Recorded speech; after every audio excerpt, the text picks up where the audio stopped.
Nicks and bruises, we are back. Shout out to the chat. Yo, Black is time. I got the queen with me. We doing the double header. Yep. Knicks play tonight. Who we got tonight?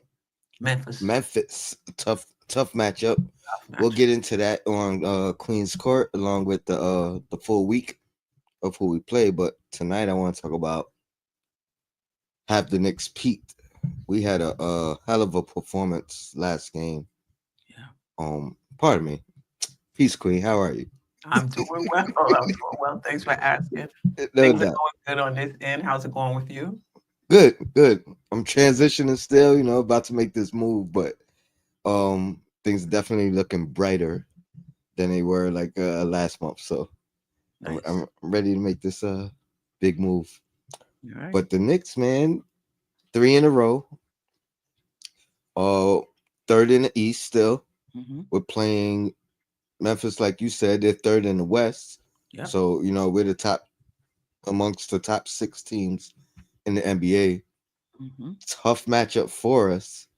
But before we talk about that, I want to talk about this last game against the Kings. The Kings were kind of finding their stride. They started the season slow, Mm-hmm. came around after they fired the coach. I think they won like 9 out of their 10 or They 10 came out of in. They came in having won 9 of their last 10, but I think they had won 10 out of maybe 12, right? yeah, something like that. Yeah. Yeah, 10 out of 12. Um I think they were ranked by the time we played them, they were ranked 8th defense under that stretch. But a game prior to that, they were the number one defensive team in that stretch after they fired the coach.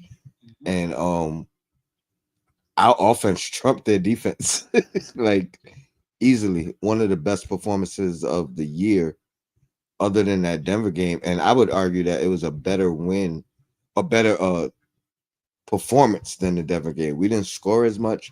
We didn't have any as much as assists, but we still had 40 assists in that game, which is phenomenal for us.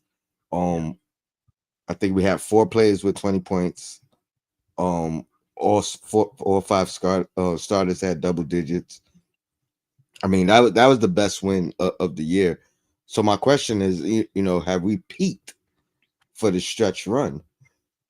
It's tough for me to really stand on it and say yes, considering that Denver game, which is arguably the other best game of the year. We had that same question, and then we dropped the bomb. We dropped the ball and lost to Denver. I mean, Utah. Very next game Right. went on a shaky stretch after that. Um, so my question is, 3 game win streak. You know what I mean.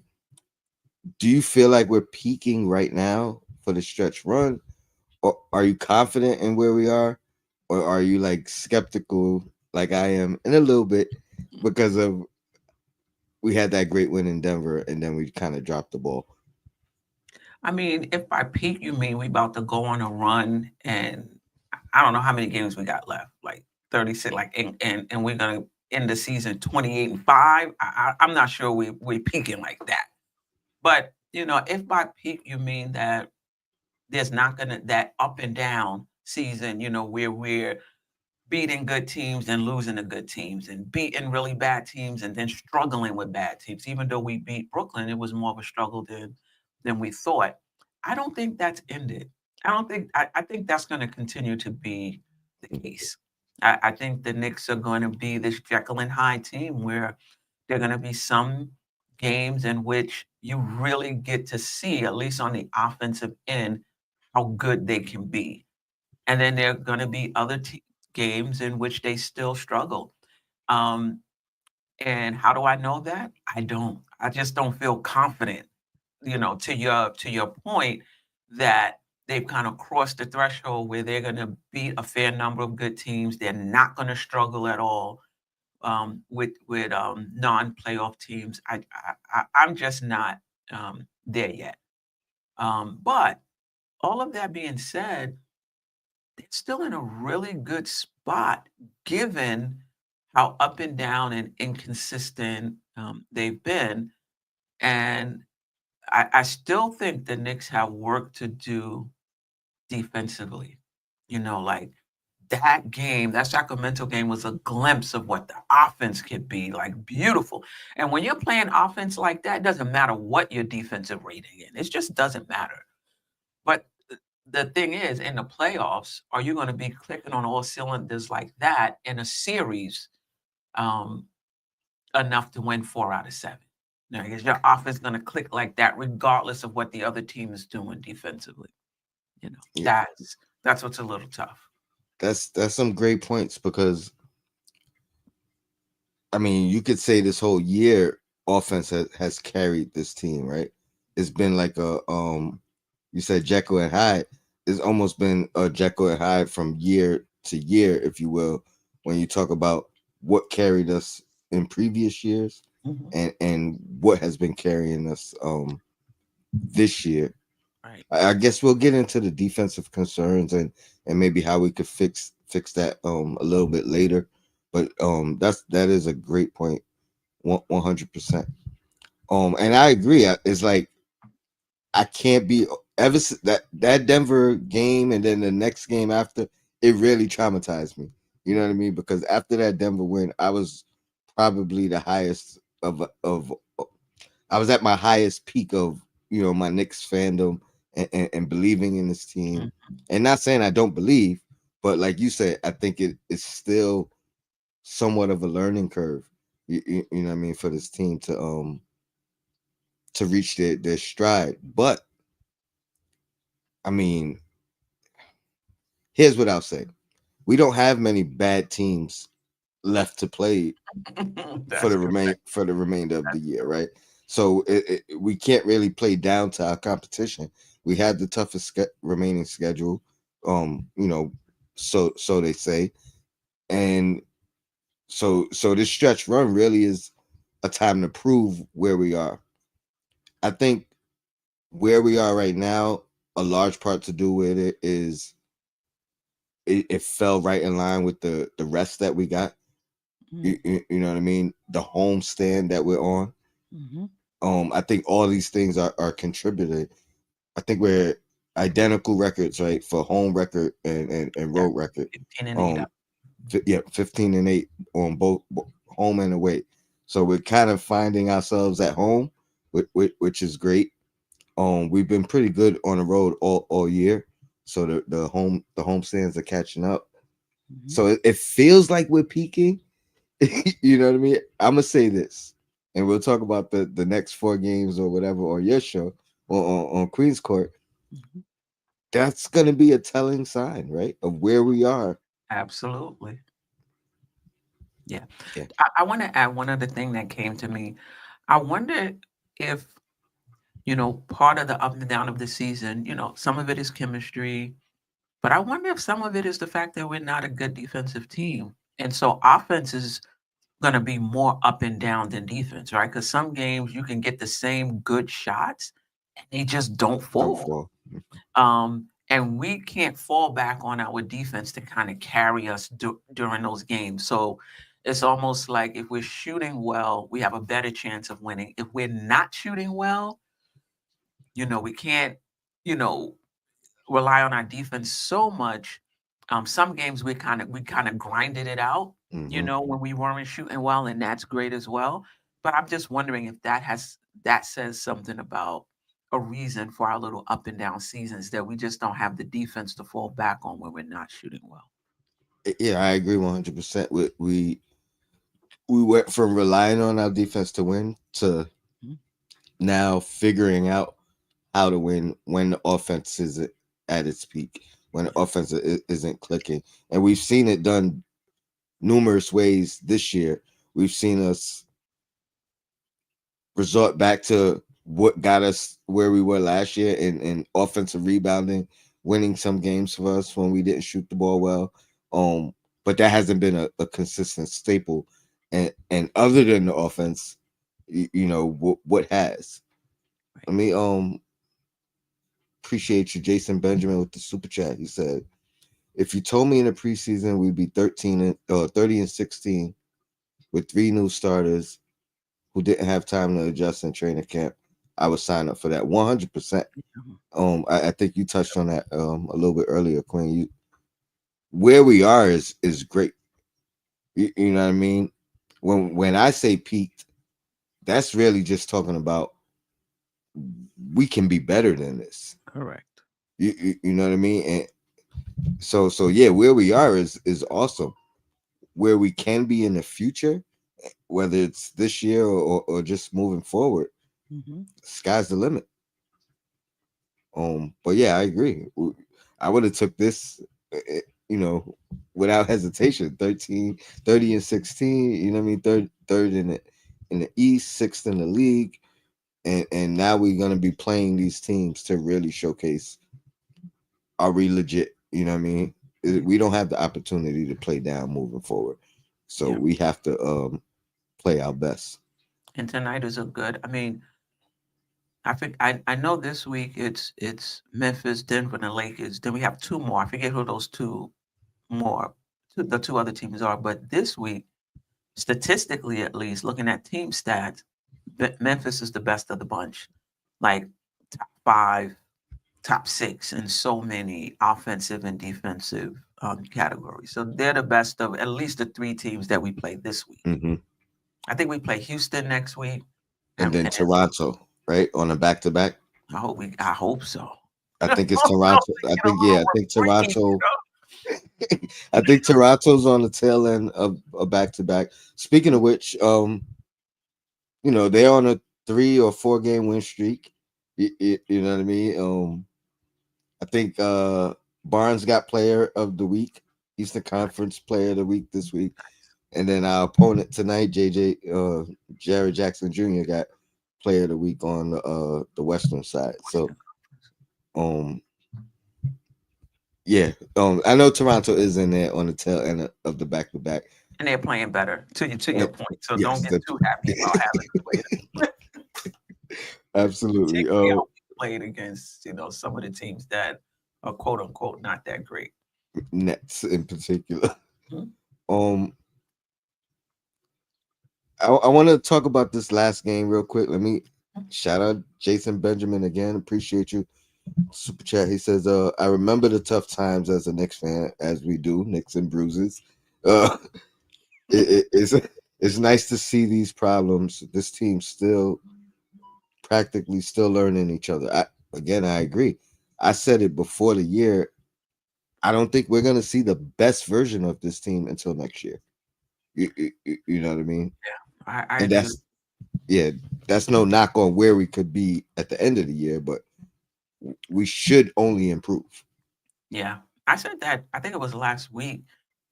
The Knicks are what 48 games, whatever we are, into what I consider to be a multi-year championship window. And as all teams who are put together and striving to win a championship, sometimes that improvement occurs over years. You get better and better over years and going through the wars, in the playoffs as well. So yeah, I agree with you. We may not see the best version of this team until next year. Yeah, you gotta learn. You gotta learn yourself. Yourself. You know what I mean? Like, where do I need to improve? What works? Like, this is all a learning period. And shout out to Sim, who always says when you can learn in the loss or learn while you're winning. Pardon me. You know what I mean? That's way better than learning while you're losing. So you know what I mean? We're learning in the midst of this great season. Um, we got 2 All-Star starters, first time in what 50 years? Yeah. Well, first time two starters, because Two remember starters. Carmelo Anthony and Tyson Chandler made it as well, but they didn't start. Or Carmelo might have started. Yeah, I think Wait, Carmelo started, both of them didn't start. or That I know for sure. yes. Yeah. This is a feat, and you sent me that text. After Brunson got you know, put named as a starter about something I said last year about him improving his or building his popularity. Mm-hmm. I felt like one of the reasons a lot of people question whether Brunson was a superstar wasn't about his game, but it was about his popularity, and he needed to raise his popularity to the level of his play. You know what I mean? Like it was going unnoticed. I thought Mhm. New York in a bubble would help that by itself. Mhm. Um, I think his podcast has helped that as well. Um, Little commercials he's gotten from over the past year. I think all that has helped build his popularity. So now he's benefiting the fruits of his labor. You know what I mean, and getting recognized outside of just Nick fandom Mhm. and the outside world, the basketball world in general is recognizing that. How you feeling about the two starters? What was your initial thoughts? Um, it I was really had to settle in for me. Like, yeah. no, go ahead. Yeah. I was happy. I was particularly happy for Brunson because as low key as he is, and low key as he was in his press conference, he was super happy that he was, that he was named a starter. But like I said on the Just Nicking It Weekly show, it's a reflection point for the organization as well, and just where we were prior to Leon Rose and Tom Thibodeau coming in, and how they've just in what 4 years just changed the narrative around the New York Knicks in terms of the product on the floor, um, the front office decisions. They've just completely changed the narrative, and these are guys that they brought in. They brought in Brunson, as a free agent, and he's a two-time All-Star already. They brought in Cat via a trade, and this is and Cat has been a good player in this league for a very long time. This is his Hmm. 10th season, but this is his first time being a starter as a New York Knick. First time being a starter, period, and it's as a Knick. Hmm. And so just the off it's a testament to them and their play, but it's also a testament to the vision of the front office in terms of who would play, who would really fit on this team. And what's not talked about enough is kudos to Tom Thibodeau for creating a offense at least where these two can flourish and be their best selves. Not bringing Towns in and trying to make him a Mitchell Defensive, Robinson, yeah, yeah. right, or sticking him in the post. Actually changing our offense from what it was um, last year to complement this collection of of players. And Carl Anthony Towns has been able to shine. I mean, one of the knocks on Carl Anthony Towns is, yeah, he's really good, but he has a higher ceiling that he hasn't played up to since he's been in the league. And he's playing up to that ceiling now with the Knicks under Tom Thibodeau, with Jalen Brunson. And of course, obviously, if you don't have those other guys out there, spreading for you and creating space for you, it can make it, a bit more difficult. But kudos to those guys, but it is a good reflection point for the organization as well.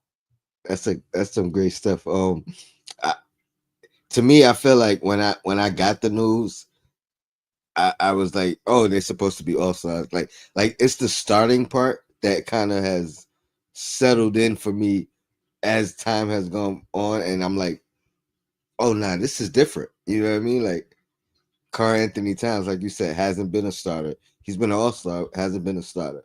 Jalen Brunson, um, you know, came in as a reserve, worked his way up into the starting lineup. So as days go on and on, it becomes more meaningful for me personally. Like I think I overlooked it in the moment just because I'm like, oh, they deserve it. You know what I mean? And that's what it is. But to be named a starter, to be named starters, that's huge. And when you look at, before the season, we was talking about, oh, Boston might get three. You know what I mean? As the season went on, looking at Cleveland, oh, Cleveland might get three. Mhm. Um, but to have two starting, you know what I mean? Like that's huge, and that's how you open the window for a third one, right? So my question to you you is, if the Knicks were to get a third starter, who would you say is most deserving of it? Shout out Yeah. to Kerry Cox. He said third All Star would be between Bridges and Hart. I Yeah. think if we asked the question before the season, I Mhm. think we would have been like either OG or Bridges. I don't Mhm. know if Hart even would have been in the conversation. Correct. You know what I mean? But I agree. I mean, if I'm choosing right now, I'm going with Hart, and it's because of his impact to this team. And I'll get into details about it. But if we were gonna get a third, who would be your pick? It Who it would be well, most deserving? it would be hard as well, but it would be between um to me it would be between Hart and OG. OG. Yeah, it would be between those two, and I would I would pick Josh Hart. I mean, he's having a career year. And again, Towns has a lot to do with that, and just in terms of the space that he's, opened up for him, but also his shooting has improved, right? His 3-point shooting has improved. His rebounding has improved. His His assist has playmaking. right. His playmaking has been so underrated. And I remember, you know, it probably took me like 25 games to figure it out. I was like, why's Josh handling the ball so much? I really expected Mikal Bridges to be the secondary ball handler on this team, blah, blah, blah.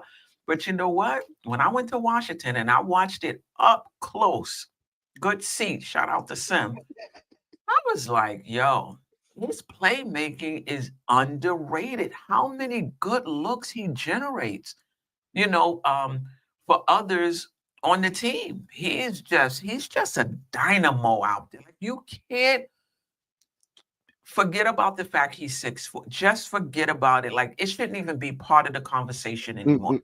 The few times that somebody shoots over him, to me, or may post him up and shoot over him. I haven't really seen that too much. Uh, to me, means absolutely it's like a drop in the bucket compared to Mhm. what he brings um, to our team and to that starting lineup. So it would definitely be Josh Hart, and I think he has a really good chance of making it. Right. I think Well, coaches appreciate that. I definitely agree with that sentiment because of the coaching dynamic, and they probably see the value. They've probably seen the value before we, as the average fan, seen it. You know what I mean? Like you saying, you was questioning, him bringing up the ball, as was I.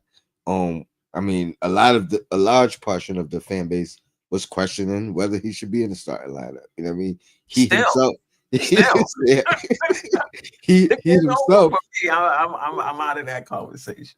he himself questioned it, coming into the Right, year right. with the bad preseason. But I've said it on record, even as I said maybe he should not be in the starting lineup. I've also acknowledged at the time he's been the most consistent Nick this year, right? He's probably been the guy. You could argue Towns, but he's the guy that's probably overperformed the most, right? Uh, Yeah, exceeded his expectation right. For sure. coming into the year. Mhm. The most. You could put Towns in that argument depending on where you were. Like for Right. me, Towns has excelled, exceeded my expectation, A but little bit. He was already hot, but he though. was already hot. Right. You know what I mean? Josh Hart, man. You talk about rebounding. I don't know. I know he's somewhere in between the 10th and 15th, I think, in the league. I've seen conflicting reports. Some people say 10. But the last time I looked, he was about 15th in the league in rebounding. But the only guard on that list, um, other than Jalen Johnson, who I think was at 10 at the time, he was the only other non-center on the Mhm. list, Mhm. but besides Josh Hart. And he keeps giving us 18 rebound games. he might get into the double digits by the end of the year. He's right there at He's right 9.6. there. Yeah, I think like you mentioned the playmaking. I think he's at, what's he at, around 5? 5.7, almost 5 6. point 5.7, where we didn't even consider him as a secondary playmaker. And if Brunson's numbers wasn't up in assists, he could have been leading us in assists with those numbers. Yeah, yeah, So yeah. yeah, I agree. I think Josh Hart has an argument. Um, I you would you say you think he's gonna get it?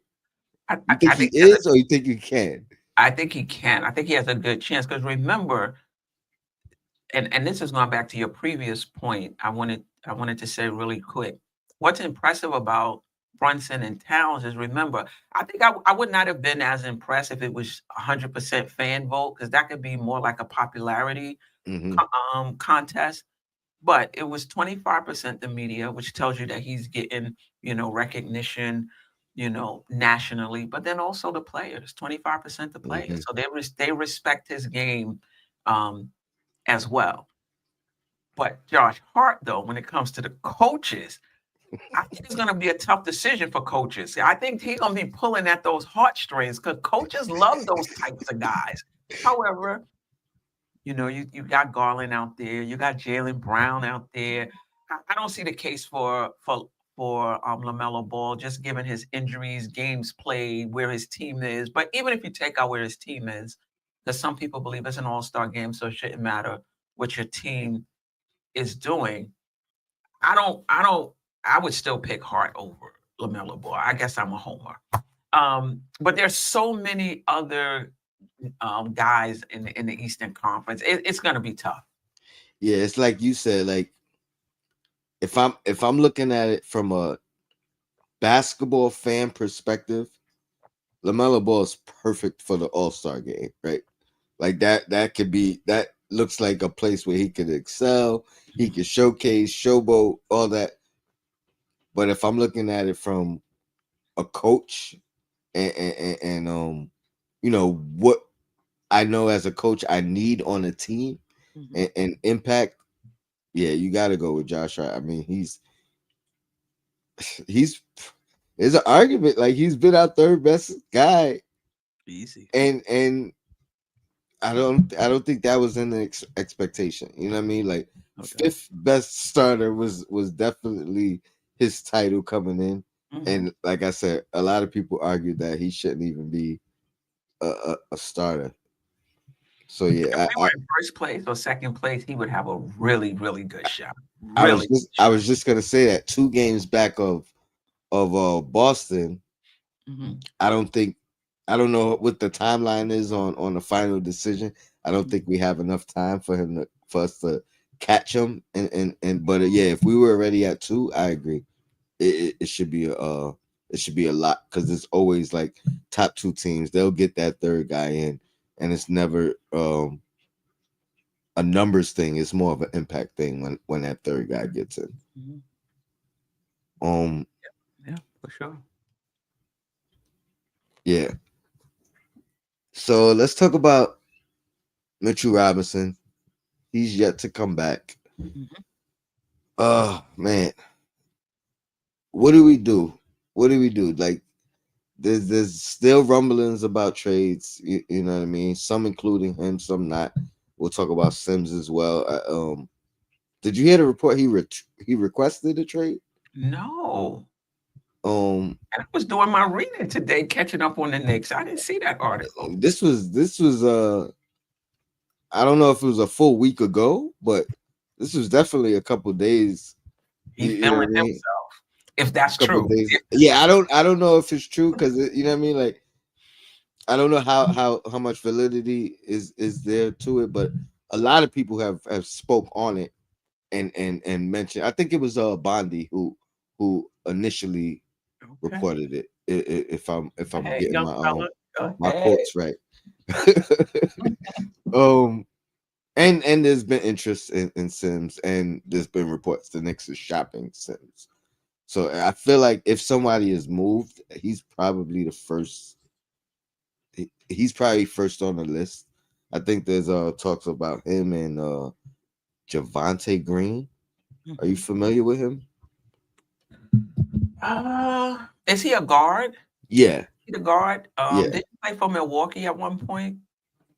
If that's what Um, you're talking about, I'm then not sure. He's not. I know he's not a high impact guy, but right. he's definitely from what I was reading. Like, it's more about hustle and he would Yeah. be a depth, a bench depth guy, more of a immediate impact guy. He would fill in probably the same type of role Sims has, but at a different position.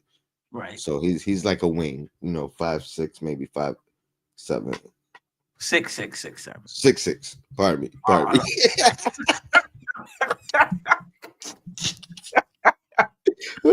Pardon me. That makes a we world of already difference. have those. We already have those on the team.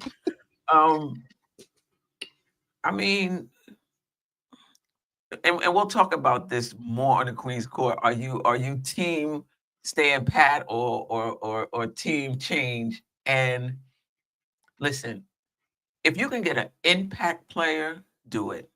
But otherwise, I feel like you're just moving chairs around on the deck because is Thibodeau going to play a Javante Green or is he just Exactly. somebody that's going to sit on the bench? If that's the case, let's just keep the guys that we have, see what Mitchell Robinson can bring to the team, for the rest of the year. Hope that he can stay healthy for the rest of the year, and let's see what it is. If you can get a impact player, you really have to think long and hard only because of the reliability. Like you have to be like, he's coming back, but will he stay healthy? And Healthy. Yeah. he's gonna be unrestricted free. Like all of those things come into play. But if it's not an impact player, I don't feel like we should just be shopping Mitchell Robinson for like anything we can What get. and that's where I agree. When we're talking about Mitchell Robinson, I agree 100%. Right. When you talk about Sims, Devontae Green, it doesn't, to me, it doesn't push the needle one Yeah. way or the other. So Yeah. if you're gonna do it, great. We get some depth help at a position of need in that. But to your point, is Tibbs gonna play him?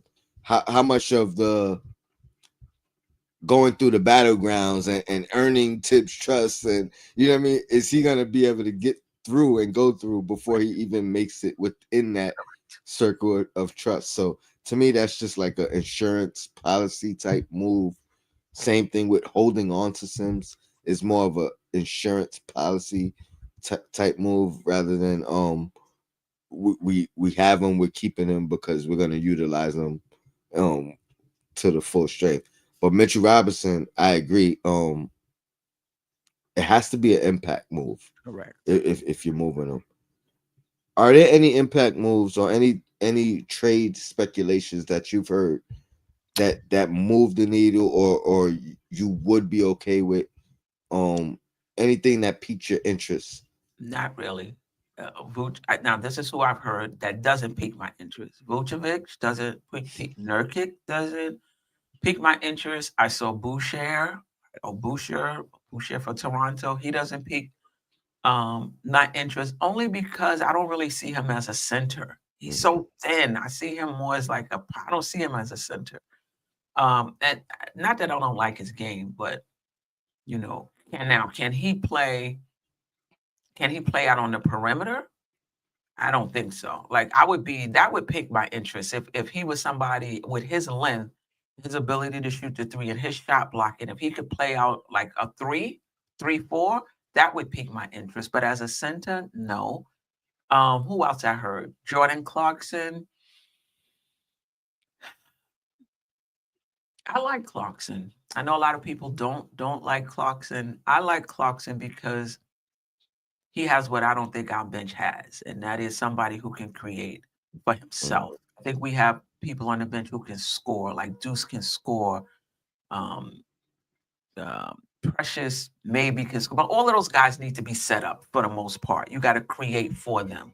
So Jordan Clarkson would be okay, but not a lot of now.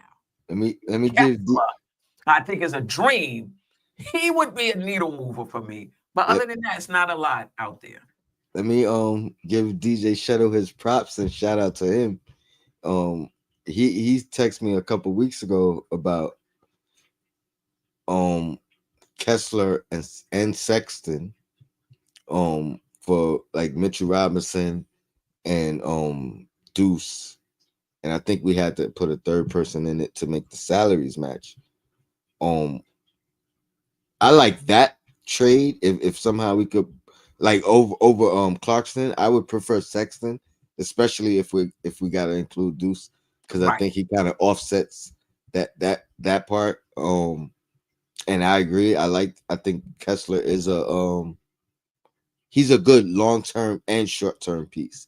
So that's why I'm intrigued with him at his age and what his skill set is. Obviously, immediately helps the defense, and then you got upside and years of potential for him to get even better than he is. So I do like that one. That's probably the top of my list for sure. Um, I'll tell you what, this Vucevic thing, I'm not advocating for it, but I'm not mad at it. Really? Here's the thing. When I look at it, I'm looking at it as we haven't had Mitchell Robinson all year anyway. You know what I mean? So obviously it doesn't do anything to ensure us defensively. And it's like I told Sim, it's us doubling down on offense pretty much. Basically. But I think bringing him in, it is a needle mover because it solidifies our second unit. When you're talking about automatic double double, like you're getting 10 and 10 at minimum, right? Um, he also is a pretty good passer, so you know what I mean. Like you might get another 2, 3 assists from that position. You know what I mean. So in that aspect, when I look at what he adds, not looking at the limitations or what he's not going to bring, but just looking at what he brings to the team and looking at it as an addition from what we are now, you Mhm. can't really look at it as what it's taking away because we haven't seen Mitchell Robinson this year. You know what I mean? So that's the only reason why I understand it. I wouldn't mind it. I think it really solidifies our first and second unit. You know what I mean? He could play, Yeah. Yeah. but it again, it doesn't change anything defensively for us. So it's really about. So when I weigh it, like you said earlier, is he gonna come back? Is he gonna play? Is he gonna stay healthy? Like that's the way I'm looking at that trade. If we pulled that off, but again, I'm not advocating for it Right. because if you're guaranteeing Mitchell Robinson's healthy and he's gonna stay healthy the remainder of the year, then I'm looking at it from a different lens, Right. and now he's bringing something that we absolutely need. Um, I just read today, um, the Knicks have shown, or the Knicks are monitoring, Miles Turner. Really? Um, I liked him in some years past when we were talking about prior to getting Cat. You know what I mean? He was one of the guys that I mentioned as a much cheaper option Hmm. that gives the similar skill set. Now, granted, now that Cat is here, I can Right. see the biggest difference in between Carl Anthony Towns and Miles Turner, but I thought he was like a low budget. You know what I mean? Yeah. Anthony Towns. Listen, I don't think the Pacers would trade him to us, To but us, I agree. I would do that though because you could play him and Cat together easy, and the offense you could still be 5 out um, with him, and then you get some rim protection, as well on the defensive end. And I'm not saying he starts; he might start, or but whether he starts or not, he's still going to get minutes behind Towns and with And Towns. with him, I would do that. so I don't so think the the Knicks are gonna have a shot though. I And he's wouldn't put 30 I million. wouldn't. And he's looking for 30 million a year. That's the thing. He's an aspiring contract, 19 million this year. He's looking for 30 million. Um, Here's the thing: Does he get that on the open market? I mean, he could. iHeart got it, right? Right. You know what I mean? So Right. and it only takes one team to offer it Right. as opposed to like that's his value across the league. So yeah, he could get the 30. Um the other team that supposedly has shown the most interest in him are the Lakers. Mm-hmm. Um when you're looking at the Lakers, you're looking at us. I don't think either one of us would be giving him 30 million moving forward. You know what I mean? Considering where we are with cap situations, Mm-hmm. so maybe he's a guy that we could get on a cheaper, longer term contract. As far as the Pacers trading with us, it's hard for me to even say they wouldn't or we couldn't get it done. Consider what this front office has done with the Toronto trade in the midst of a lawsuit, the Nets trade that didn't go down in you know 20, 30 years. So it's hard for me to be like they not gonna trade with us. Um, and that's the reasoning why they're potentially looking to move him because of the $30 million price that he's looking for. And So I don't that's think the the only Knicks, validity to them why they would want to trade him. right. And I don't think if let's say the Knicks matched his salary now and they were able to trade for him, are the Knicks re-signing him in the summertime for 30 million? Then your roster is locked. Yeah, yeah, that's what I'm saying. I don't think the Knicks or the Lakers would. So Yeah. basically, what I'm saying is what he's asking for. I don't think that's his market value across the league. Mm-hmm. But to his defense, it only takes one team to offer it. You know what I mean? Like OKC, it only took OKC. Like that wasn't Hartenstein's market value. That's not what he was gonna get offered throughout the league. They Right. had the money and they used it because they knew that's what they needed to do I to mean, get listen, him. he can get that, but can he? It probably won't be a playoff team. Probably won't be a championship contending Agree. team. But a up and coming team, maybe Detroit.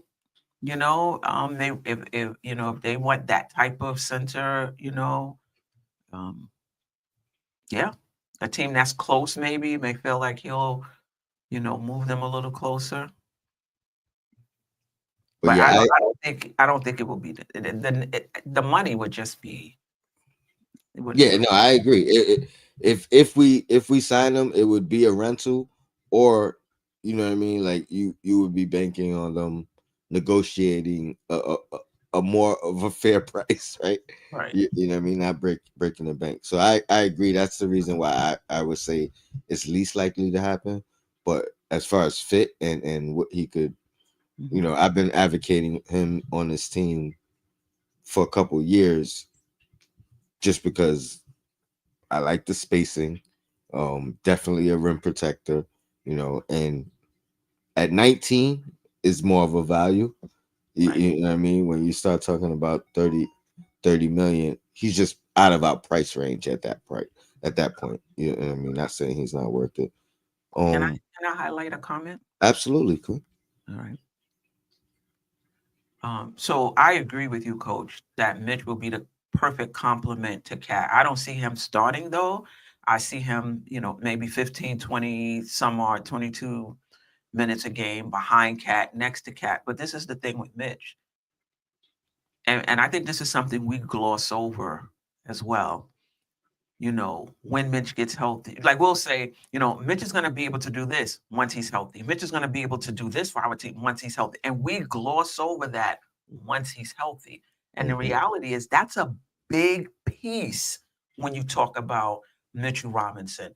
So if the Knicks are basically, if they choose not to move Mitchell Robinson, you're rolling the dice. Like we're not talking about Precious Achua and his hamstring. When Precious is healthy, he's going to do this. Sham it with his shoulder. You saw how he played in the preseason. Once that shoulder gets together, he should be able. You can't say that with Mitch when he's healthy. When is Mitchell Robinson healthy consistently? You understand what I'm saying? So Mhm. there's a bigger picture, more context when we say when he's healthy. And you can't blame the Knicks if they want to cut their losses. You can't blame them if they like, I don't know if I want to roll the dice on Mitchell Robinson. If we can get somebody, you know, who's going to really help this team, a significant piece, we might want to cut our losses. That's all I'm saying. Now, if we're talking about a Mitchell Robinson with no injury history, hell yeah, wait. Why are we looking to, why are we even considering it? But you got to consider the injury history. You got to consider the fact that he's, he has one more year on his contract. So he might even be moved this summer, in the offseason, yeah. in the off season. So yeah, he is a perfect complement, not full time, in my opinion. I don't see him as a perfect complement full time, but minutes with Cat, I do think, and it gives that Knicks that positional versatility. But this is what I was thinking earlier, Tone, because people are like, oh, we need that Twin Towers for when we play Cleveland. But let me ask you this. Don't you think Precious would be better, for example, playing a Mobley than playing Mitch and Cat together, and one of them would have to guard Mobley out on Mobley. the perimeter? I think Precious can do. I mean, Mobley is taller than him, but Precious has that foot speed. I think it's I think it could go either way because the when you look at the previous playoff series and Mitchell Robinson's impact, it necessarily wasn't against Mobley. It was against Jared Allen. You know what I mean? It was that was where his performance was dominated. Um, I'm not saying I that Cat would have any type of issue with Allen. Like to your point, I think the Yeah, issue may be with Mobley more than with right. Allen. Yeah. But I think for so I think it's two different things. I think Mitchell Robinson ideally on Mobley is the good thing, not necessarily on Mobley. You mean on Allen? Yeah, on Allen, not Right. necessarily on Mobley. And I think Precious on the flip side, his strength would be against Mobley Mobley. That's more what than more than Allen. So I correct. think that's one of the good things about even if we do stay pat, and that's gonna transition us into our bench, right? If we do stay pat, I do like the idea of not Mitchell Robinson and Precious playing together, but alternating. You know what I mean? Because they bring different Right. dynamics, Right. and help defensively for this team. So I Depending on think who that they're playing. exactly. So I Right. think depending on the matchup, we Right. may need Mitch Robinson tonight a little bit more. Depending on the matchup, we may need Precious a Mhm. little bit more. And so I think I do like them both on the team, just not necessarily playing at the same time. At the same time. You, Yeah. you, you know what I mean? I think so they bring different dynamics. Yeah. Tibbs has shouted out the bench. The bench has kind of been trending up. You know what I mean? Collectively at least. You know what I mean? Just before we get out of here, what's your thoughts Mhm. on the bench? Because I know that was probably our weakest link all year. One of the things we talked about we needing to strengthen the most. Um, Not saying we don't need to strengthen the bench, but has the bench recent performance changed any way you look at them? Um, do you Yeah. feel any more comfortable with the bench collectively staying pat as opposed to we need help? I do.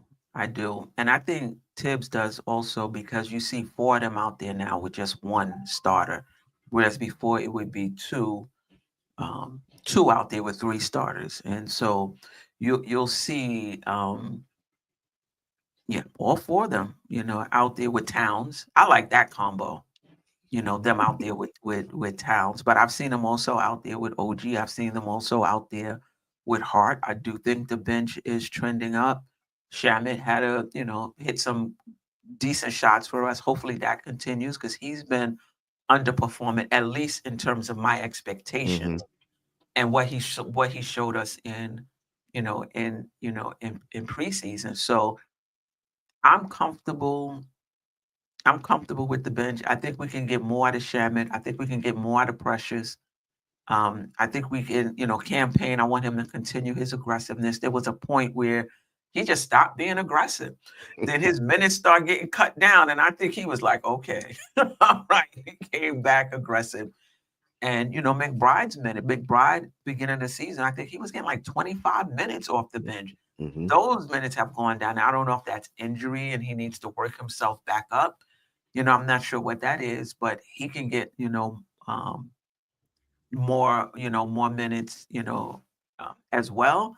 I just need McBride to stick to what he does, which is that catch and shoot. I think when he starts trying to create shots off the dribble and what have you, I think that's when it gets a little messy. But when he's like really decisive in his Hmm. movement or he's shooting off of a pass, he's really, really good for us. Yeah, I agree. To your credit and to Tibbs' credit, he's mentioned the second unit as a collective. You know what I mean? So as the minutes, like you said, that they play together, those Mhm. four guys and one starter, um, it may just be Tibbs had to, they had to earn their way into the trust into Mhm. that trust level. You see Shamit getting early minutes now. You know what I Yeah, mean? First I quarter noticed that. extended minutes. Who's he coming in Um, for? Is it Bridges? I want to say he came in for OG, and then OG was the first starter back on the floor. Okay. Um, at least last game. At least last game. But yeah, you're seeing the patterns, the substitution patterns slowly changing, right? Slowly. You're Mhm. seeing, like you said, four bench guys and the starter a little bit more. You're seeing extended bench minutes for a particular starter on any given night. Right. We've seen it with Brunson, we've seen it with Cat. I mean, really those two. We OG and Macau, they don't sit too long. They don't sit too long. I think we've seen Macau sit long. One of these games in the past three games for extended stretch, but you're slowly starting to see Tibbs earn or Tibbs trust these guys, play these guys more. Um, I've always said I thought Precious was gonna have a bigger impact year this year than last year, and Mhm. that injury set him back. Excuse me, Shamus injury set him back. Mhm. All these things, I mean, obviously Mitchell Robinson, all these things set us back collectively. You, Right. you know what I mean? So I think again, where we are record wise, where we see the bench trending, I Mhm. think we're all just going in the right direction. Super Mhm. positive. Yeah. Yeah, I don't think we're as in dire need to make a move right now Right. than it Right. looked, a month ago. I agree. And if it's not a big move, just leave it alone. And not I mean not big, huge, but significant move, then just leave it alone. Yeah, if it's not moving the needle, Correct. um, we good. But yeah, that's it. We get out of here. We get ready for Queen's Court. Shout Mhm. out to the chat. Appreciate you guys as always. Super chats. Jarrell, appreciate you. See you, Jarrell, P. Duggar, Yeah. on Dios. Everybody, man, appreciate you guys. Um, replay game. You Yeah. guys too. And I'll see y'all on Queen's Court. We got this stretch. I'm excited about your show, Queen. Let's Yeah. go over there. We'll talk about it. Um, until next time, your blackest time. Appreciate you, Queen.